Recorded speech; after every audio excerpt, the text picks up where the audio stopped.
Hey, this is David Rovix with another of my occasional missives, which can currently be found in written form on my blog at davidrovix.com with some relevant links included. And sometime this week, it'll be published at counterpunch.org too. You can also find it as the latest episode of This Week with David Rovix on any podcasting platform, among various other places such as on SoundCloud and on the David Rovix mobile app. Pandemic Panhandling. One story of surviving as an artist in the USA, from the collapse of the music industry to the housing crisis to the pandemic. Occasionally, for one reason or another, I feel inspired to write an essay about my personal finances, mainly because, for me, it's an interesting perspective, the really up close and nitty gritty one. But also these days, the plight of artists is often in the news, along with the plights of many other people. And I've been regularly getting messages from people who are concerned about my welfare in these times, wondering how I'm doing. Sometimes they assume that because I'm doing a lot of writing and organizing around rent strikes and eviction defense, I must soon be facing eviction myself. If you happen to be one of those people wondering about such things, but you're not interested in the lengthy explanation, the short answer is, up till this point, me and my family are doing okay, with no imminent prospect for having to either sell or move into our car. We're able to pay for rent and food despite the lack of work, and although there's been very little in the way of government assistance we've been able to access otherwise, we do have free health care for the most part here in Oregon, if you're poor enough to qualify, which we are. For the more involved explanation, I'll start with a brief recounting of the situation for me and many other artists prior to the pandemic.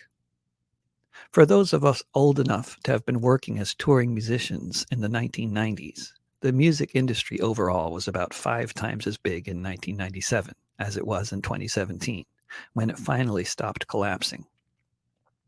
From the major labels to the folks playing in the local pub, the whole industry has shrunk radically. Unevenly at different times for different types of artists and to different degrees, but across the board. The main reason for this phenomenon has been the rise of the internet, and then particularly the unregulated corporate internet, and the rapid decline of the phenomenon of music fans purchasing CDs from artists at concerts, which is where the vast majority of such sales used to take place among independent artists. For me and many other indie artists I've talked to, 2013 was the year the floor totally dropped out of merch sales. It's not a coincidence that this was also the year Spotify launched the free version of their music streaming platform. Spotify perfected a sort of corpse-feeding version of a new music industry, very much like what Uber did to the taxi business. In both cases, operating on an industry-destroying, investment-sustained business model whereby they function at a loss until they take over the world in the process, with lots of political corruption and government connivance from Sweden to the United States. As this process was taking place, the cost of housing kept rising in most parts of the US, the UK, Ireland, Australia, and so many other countries I'm personally very familiar with. The rise in the cost of housing has also been associated with the same sorts of predatory corporate consolidation and bribery of legislative bodies, a la Spotify and Uber, incidentally. Real estate prices have also affected the music venues, which have been rapidly disappearing, charging instead of paying, and or relocating into smaller spaces.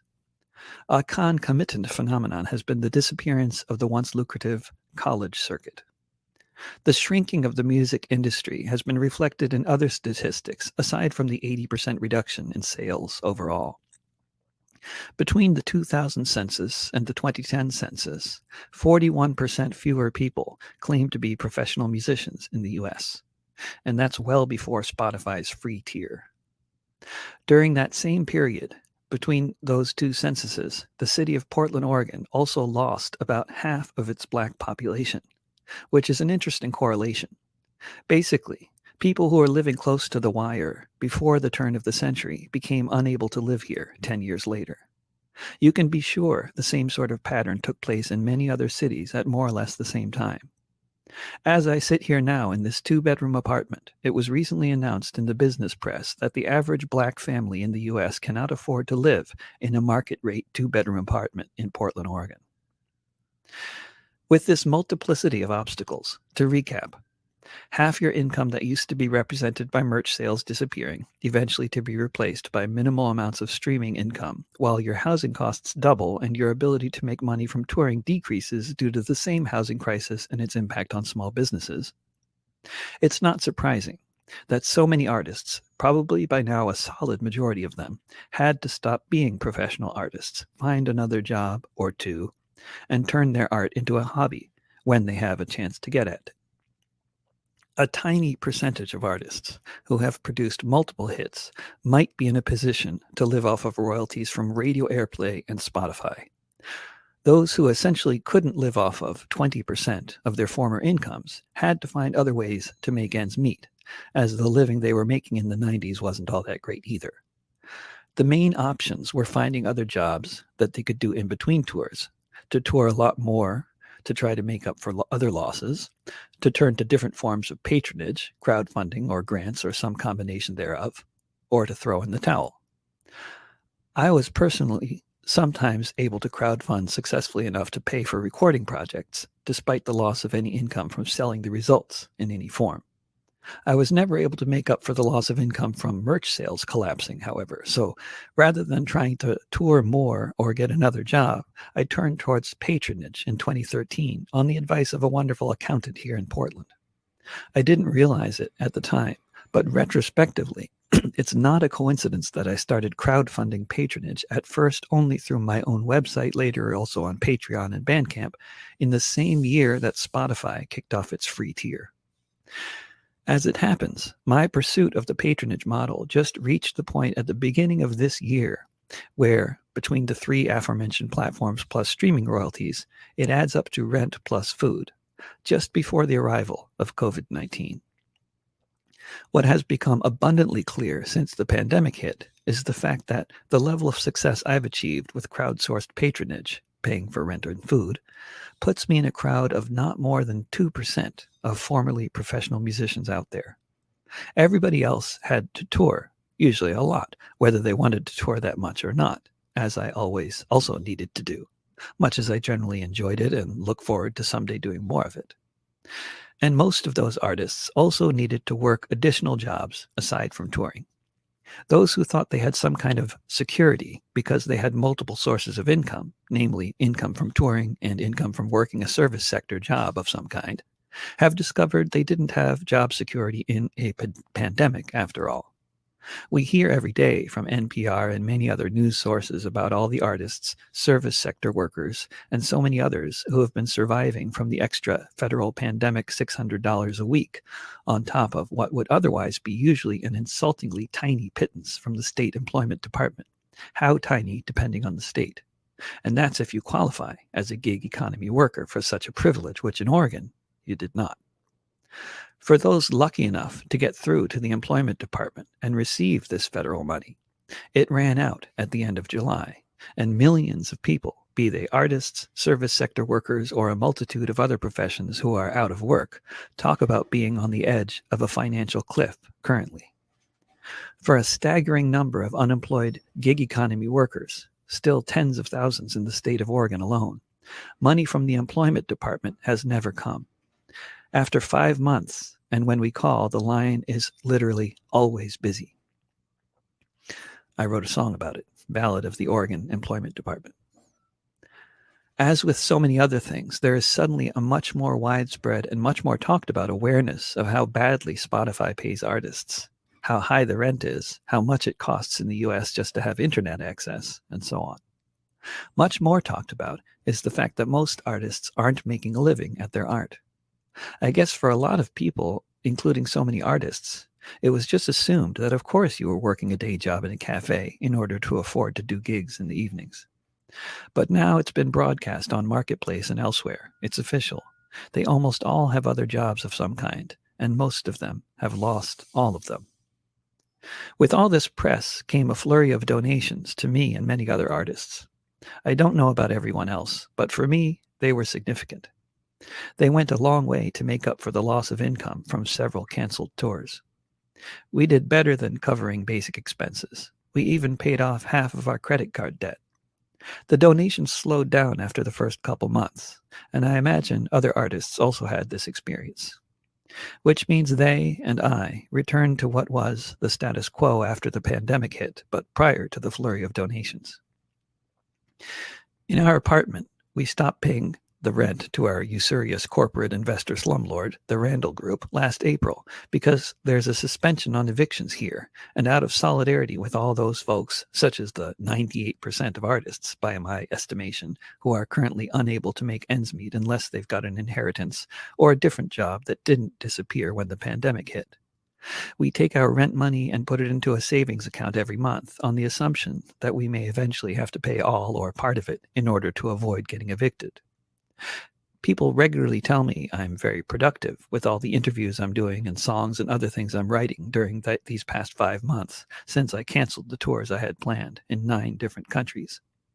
If that's true, it's only because I'm part of a tiny little privileged group of artists who is both willing to beg and good enough at doing it online after years of trying to eke out a living at it. I'm hesitant to even admit to this accomplishment, lest it vanish. Perhaps somehow, once the stock market finally crashes, my numbers of patrons will too. But for the moment, despite the precariousness of my profession for so many others, a profession so precarious that few people readily even conceptualize it as such, I sit here with my little, now unschooled family in this apartment, and I feel like I'm standing on a nice green hill, watching the valley below burning, which a valley is literally doing not far to the east of here, just to illustrate the point.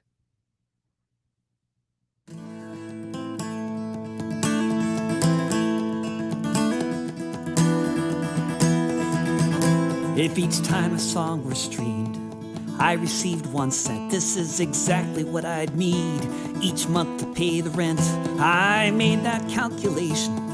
Looking at the stats, must be a lot of other people wearing the same hat. The concept may not be perfect, but in the streaming age, if we want to form a movement, it could be the first stage. The idea is very simple. Set up some ground rules, otherwise big tech makes trillions, plays the rest of us for fools. Now I'm just dreaming about the day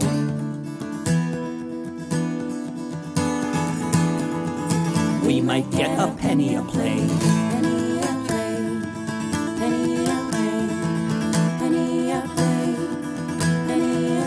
It would not be a revolution, but as sure as the world is round, it'd be helpful to know how far you fall before you hit the ground. I'm a DIY musician, who knows for how long. What we need is union, so this is a union song. Now I'm just dreaming about the day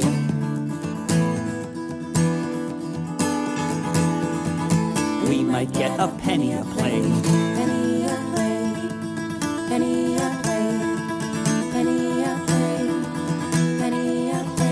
They say they're losing money, they'll say it to the end.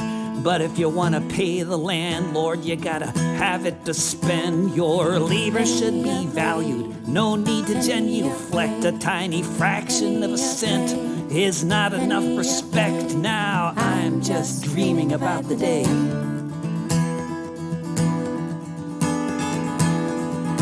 we might get a penny a play.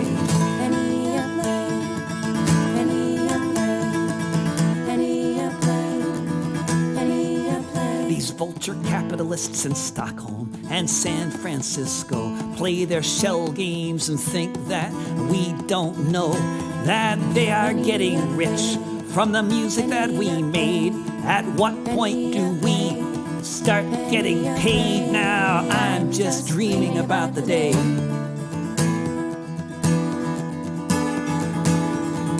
we might get a penny a play. We might get a penny a play.